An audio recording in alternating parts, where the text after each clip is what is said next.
우리 몸에 있는 206개의 뼈는 몸의 형태를 유지하고 주요 장기를 보호하는 역할을 합니다. 그런데 골량이 줄어들고 뼈 속에 구멍이 생기는 골다공증에 걸릴 경우 작은 충격에도 뼈가 부러지는 위험에 노출되는데요. 심한 경우 기침만 해도 뼈가 부러질 수도 있고 이로 인해 사망에까지 이를 수 있는 골다공증성 골절. 그 위험성은 어느 정도일까요?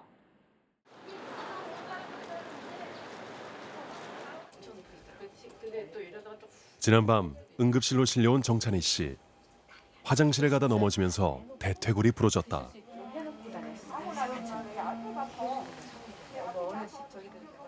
많이 아프세요? 야, 아이고 대사롭지 넘어졌지 뭐 근데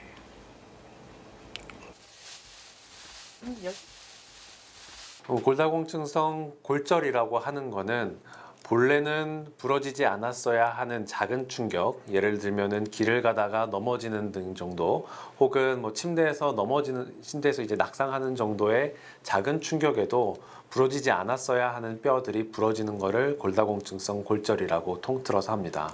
이 환자분은 예전에 척추골절 때문에 시멘트 시술을 받은 병력도 있습니다.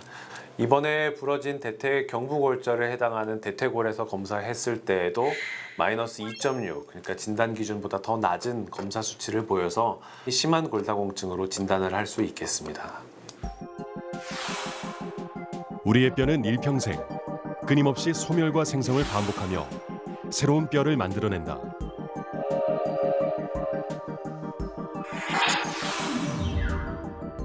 이는 뼈 속에 있는 조골세포와 파골세포가 균형을 이루며 각자의 역할을 해내기 때문인데, 먼저 파골세포가 낡은 뼈를 갈아서 흡수하면 이후 조골세포가 새 뼈를 만들어 빈 곳을 채운다.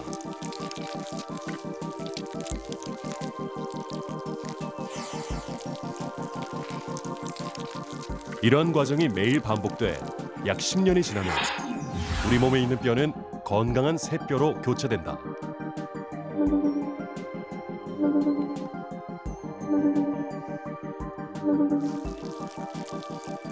그런데 나이가 들면서 파골세포에 의해 뼈가 녹고 흡수되는 과정은 빨라지는 반면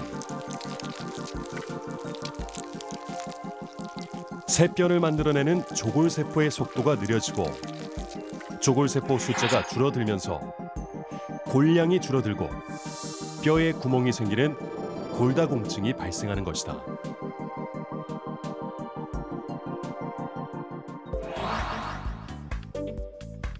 뼈 건강은 골밀도 수치로 나타내는데 이는 뼈 속에 차 있는 골량을 뜻한다.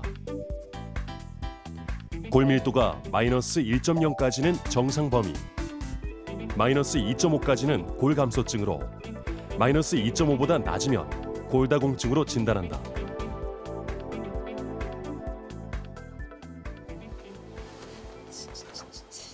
정찬희 씨의 골밀도 수치는 마이너스 2.6으로 골다공증에 해당한다.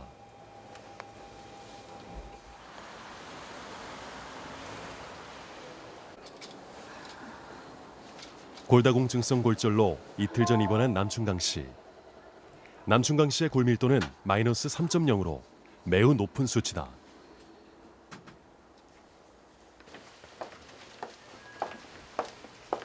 충강님.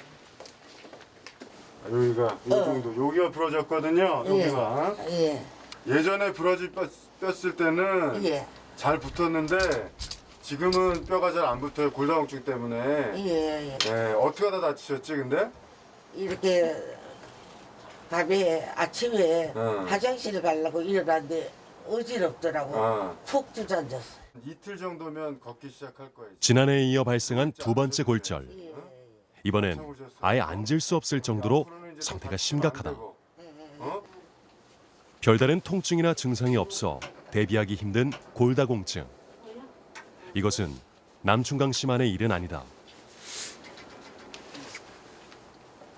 뼈가 소실되는 것은 갑자기 나타나는 것이 아니라 점진적으로 천천히 나타납니다. 그래서 환자들이 인지하기가 어렵고요. 결국은 첫 번째로 알게 되는 것이 골절이 된 다음에 알게 되기 때문에 상당히 위험하다고 할 수 있겠습니다. 골다공증성 골절은 뼈가 약해지는 부위에서 주로 발생하는데 가장 먼저 시작되는 곳은 손목으로 5, 60대 여성에게 흔히 발생한다.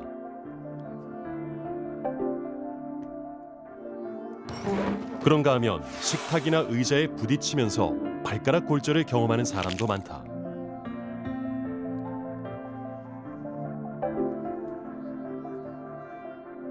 물건을 들다 주저앉을 때 척추 압박 골절을 입기 쉬운데 이는 위아래 척추뼈에 눌리는 힘에 의해 발생하며 재골절의 위험이 크다.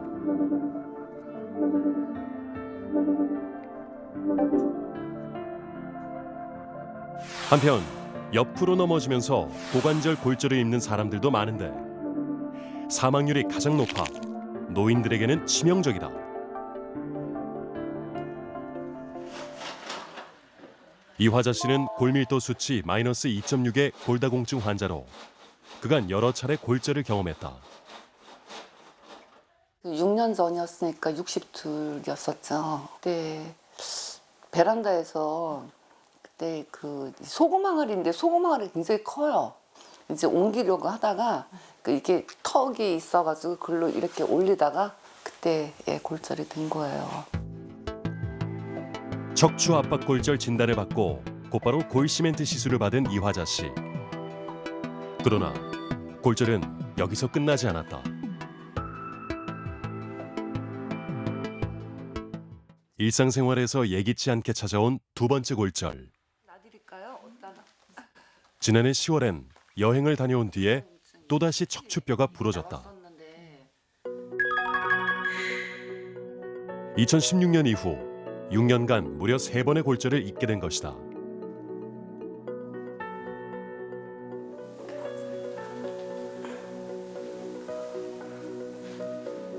세 번의 골절 이후 이화자 씨는 집안에 갇힌 채 밀려오는 통증과 사투를 벌이고 있다.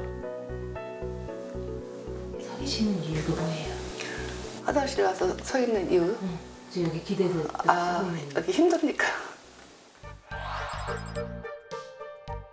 골다공증성 골절이 무서운 이유는 이화자 씨처럼 재골절을 입을 가능성이 크기 때문인데 특히 4년 이내 재골절 발생률은 20%가 넘는다. 거실에서 걸어가다가 잠깐 엉덩방아 쪘거나 또는 소파에 크게 앉았거나 또는 변기에 앉다가 화분을 들다가 또는 김장하다가 좀 비틀리다가 심지어 재채기 하다가도 부러지기 때문에 환자가 기억할 수가 없죠. 늘 하던 일상적인 생활이니까요. 그래서 결국은 초기에는 일반적인 치료를 하지만 큰 병원에 와서는 뼈가 이제 내려앉은 상태에서 오게 됩니다. 이것이 골다공증성 골절의 특징이고 골절로 인해 오랜 시간 누워 지내다 보면 욕창이나 피부 질환, 요로 감염 등이 일어날 수 있고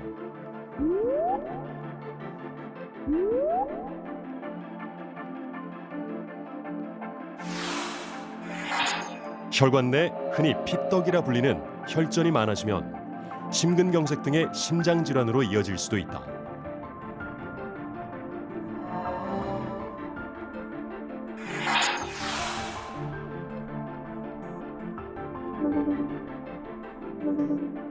한편 폐가 약해지면서 폐렴이나 폐색전증이 오기도 하는데 고령의 환자들이 골다공증성 골절 이후 사망하는 주된 이유다.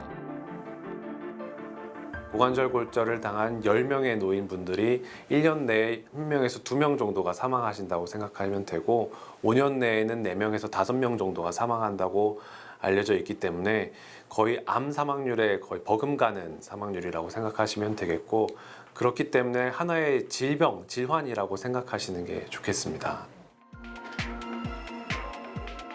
50대부터 70대까지 35명을 대상으로 설문조사를 실시했다.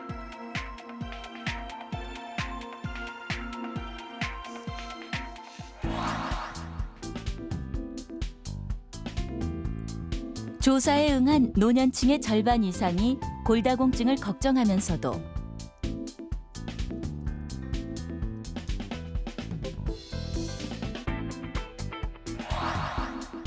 정작 관련 검사를 받아본 사람들은 그에 훨씬 미치지 못했다.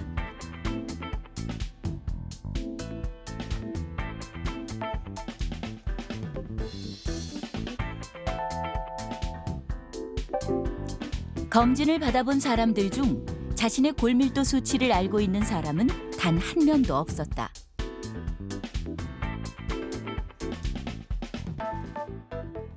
지하철 같은 데 가면은 무료로 혈압을 재주는 캠페인을 하기도 하고 혈당을 체크해주는 캠페인도 하지만요.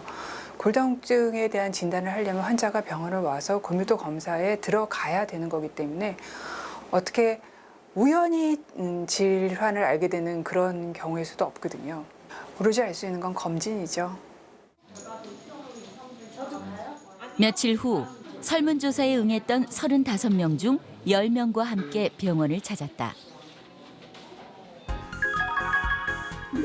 60대부터 70대까지 남녀 10명을 대상으로 진행된 골밀도 검사. 그 결과 골밀도 수치가 정상 범주에 속하는 사람은 2명이었고 골다공증 1명, 골감소증은 7명으로 나타났다.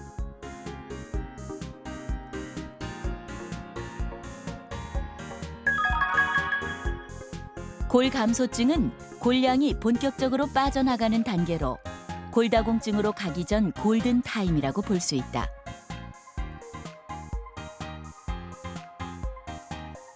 골다공증까지 안 가더라도 골감소증 상태시더라도 골절의 위험도가 굉장히 높아지고 골다공증으로 이완될 가능성이 굉장히 많아지거든요.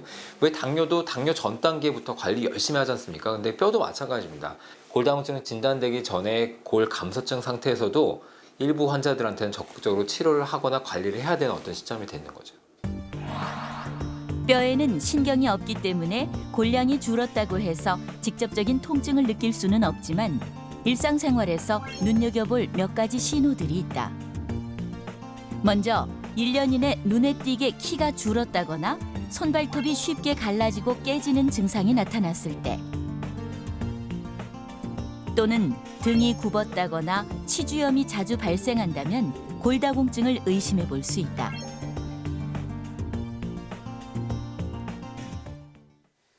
김주영 씨는 3년 전 검사에서 골밀도 수치 마이너스 2.5라는 충격적인 결과를 얻었다. 잘 안 먹으려고 하네. 첫애 출산하고 100일 정도 됐을 때 그때 골밀도 검사하러 산부인과에서 저는 그런 진단을 받았거든요. 속이 안 좋은가. 그런 딸이 걱정돼 주말마다 찾아와 육아를 돕는 엄마 이은정 씨. 네 올 때는 엄마가 이렇게 이은정 씨는 사실 자신이 딸에게 골다공증을 물려준 것은 아닐까 하는 걱정과 미안함이 크다. 가볍게 그냥 운동하려고 가다가 돌뿌리에 넘어졌는데 상뼈뼈가 이제 골절이 돼서 이제 그 병원에 갔는데 선생님께서 2년 전에도 손가락뼈가 부러졌는데 아니 45살밖에 안 됐는데 왜 이렇게 뼈가 잘 부러지시죠? 이거는 뭔가 이상이 있는 것 같아요. 그래서 당시 이은정 씨의 골밀도는 마이너스 2.5. 45 나이에 예상하지 못했던 병이었다.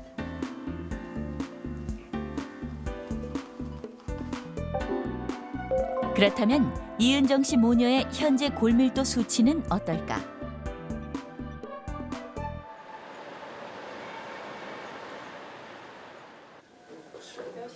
골밀도 수치를 아는 것은 골다공증 치료의 시작이다.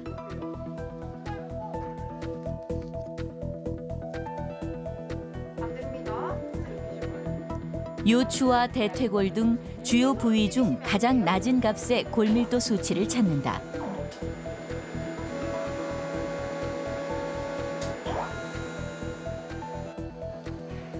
또 혈액 내 칼슘과 비타민 D 양을 측정한 뒤 종합적으로 골다공증을 진단한다. 검사 결과 5년 전 마이너스 2.5였던 이은정 씨는 마이너스 2.9로 골밀도가 더욱 낮아졌고, 반면 김주영 씨는 마이너스 0.6으로 골밀도 수치가 정상으로 돌아와 있었다. 과연 어떻게 된 것일까? 네. 세수이 나는 거. 그때 20대 초중반 때 이제 임신과 출산의 과정을 겪으시면서 이제 뼈가 좀 나빠질 거를 걱정을 하시고 계셨는데 실제로 임신 기간 때 동안은요 뼈가 좀 나빠지는 걸로 돼 있어요. 네네네. 특히나 임신 그 후반기 때 되면은 태반이나 아니면 유방 조직 이런 데서 이제 지금 발달되잖아요. 그런 장기들이 이제. 태아의 성장이 두드러지는 임신 후기에 흔히 발생하는 임신성 골다공증은 대개 큰 후유증 없이 회복된다. 출산이 끝나고 수유가 끝나면 떨어졌던 골밀도는 다시 올라가게 되는데요. 정상화가 됩니다. 하지만 그 전제 조건은 충분한 칼슘을 섭취해 주셔야 정상화가 됩니다. 이 밖에도 골다공증의 원인은 다양한데 노화나 폐경 때문이라면 1차성 골다공증으로 분류되고 음주나 흡연, 스테로이드제와 같은 약제 사용이 원인으로 작용하면 2차성 골다공증으로 분류된다.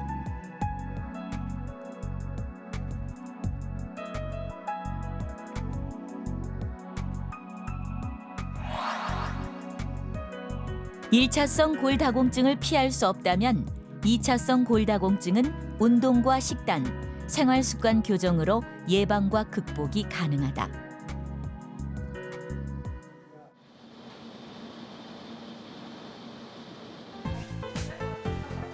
앞서 제작진과 함께 진행한 골밀도 검사에서 골감소증 진단을 받았던 2명의 사례자들과 함께 운동법을 배워보기로 했다.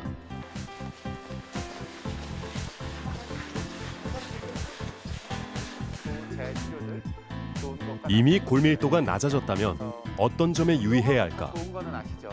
골다공증이 가장 문제가 되는 게 넘어져서 골절이 되는 거하고 그다음에 요추부나 흉추부에 압박골절이 되는 건데 주변 허리나 코아 쪽에 근육이 튼튼하면 그렇게 되는 압박골절이나 이런 걸 또 예방해 줄 수가 있거든요. 먼저 허벅지 근육 강화 운동은 수건을 말아 무릎 안쪽에 대고 발을 앞쪽으로 당겼다가 풀어주는 동작으로 발끝을 당긴 상태에서 허벅지에 힘이 들어가는 것을 느끼며 10초간 유지하면 된다.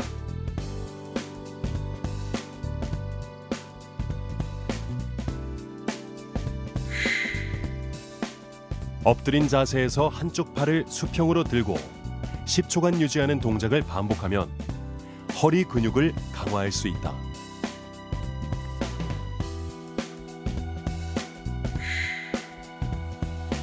또 책상 앞에 어깨 너비로 발을 벌리고 서서 발꿈치를 들었다가 천천히 내려오는 동작은 하체 근육 강화에 도움이 된다.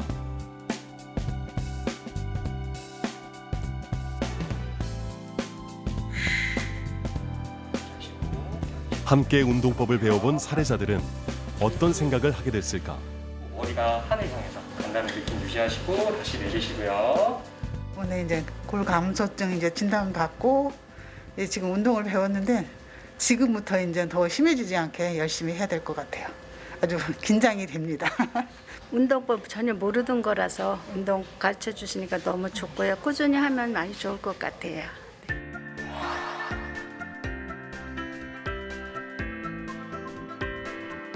흔히 알려진 고칼슘 식품 역시 골밀도를 높이는 데 도움이 된다. 유당불내성에 있어서 우유 드시며 설사를 하시거나 거북해 하시는 분들 같은 경우에 가장 좋은 유제품은 저는 개인적으로 요거트라고 생각합니다. 요거트는 일단은 유당을 한번 분해를 했기 때문에 그런 소화장애를 일으키지 않고요. 또 이렇게 발효시키는 과정에서 좋은 유산균도 많이 만들어지기 때문에 장 건강에도 도움이 됩니다. 다시? 전명순 씨는 지난해 골절 사고를 겪고 나서야 골다공증을 발견했다. 때문에 조금 이렇게 아플 수도 있긴 한데. 요게 작년에 그 발견됐을 때 수치가 이제 마이너스 5.4. 그럼 여기서 보면은 마이너스 3.5. 정말 많이 좋아지긴 했죠. 운동 꾸준하게 하셔야 돼. 날씨가 좋거나 이럴 때는 꼭 밖에 나와가지고 하루에 20분 이상씩 자외선 노출 시켜주고 꼭 그 운동을 해야지. 넘어지지 않고도 골절이 올 수 있다는 건 당시로선 상상조차 할 수 없는 일이었다. 음식 잘 챙기시고 그다음에 운동 좀 전에 얘기한 거 열심히 하시고 김장하고 나서 자고 일어나서 일어나려고 하는 게 못 일어나겠더라고. 저기 한 병원에 가서 이제 주사도 맞고 이제 운동 치료도 하고 했는데 할수록 더 아픈 거야. 그리고서니 그날 아침에 저기 하는 게 이 발이 마비가 돼가지고 이게 움직거리지가 않는 거야. 거기서 안 된다고 그래가지고 큰 병원에 간 거거든요. 골절이 온 줄 모르고 6개월을 생활하는 동안 12번 흉부 전체가 무너져 결국 큰 수술을 받게 됐다. 수술 후 골형성 촉진 약물 치료가 이어졌다. 골다공증은 뼈 부러진 거에 대한 치료는 끝날지 몰라도 나머지 뼈들은 여전히 약하거든요. 그래서 지속적인 치료를 해줘야 되는데 이 첫 번째로는 약제 치료가 꼭 필요합니다. 골다공증 치료제는 크게 두 가지로 나뉘는데 먼저 골 파괴 억제제는 골 흡수가 왕성한 곳에 침착되어 파골세포의 움직임을 지연시키고 소멸시켜 골 파괴를 억제하는 작용을 한다.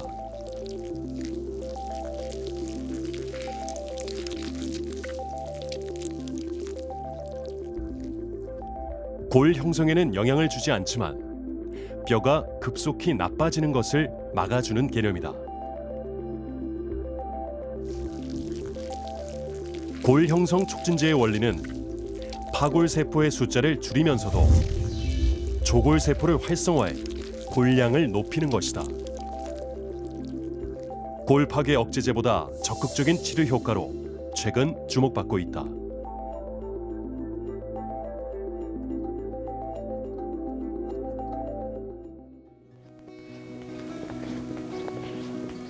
전명순 씨는 매일 같은 시각 밖으로 나와 걷는다. 네, 비타민 D 햇볕 쬐면 좋다고 그래가지고 하고 있어요. 네, 하루도 안 하면은 좀 뻐근해.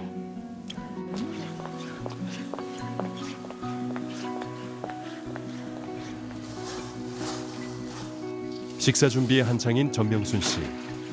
갖은 채소의 해조류로 뼈 건강을 챙기기 위해 노력한다. 물론 처음부터 그랬던 것은 아니다. 그전에는 막 커피도 좋아. 커피도 막 하루에 막 2잔, 뭐 석 잔, 뭐 많이 먹을 때는 막 넉잔도 먹고 그랬었어.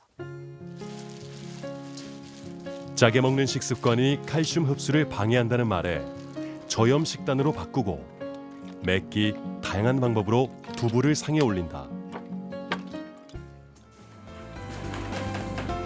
한 번의 골절을 입은 전명순 씨에게는 오늘이 바로 뼈 건강의 골든 타임일지 모른다.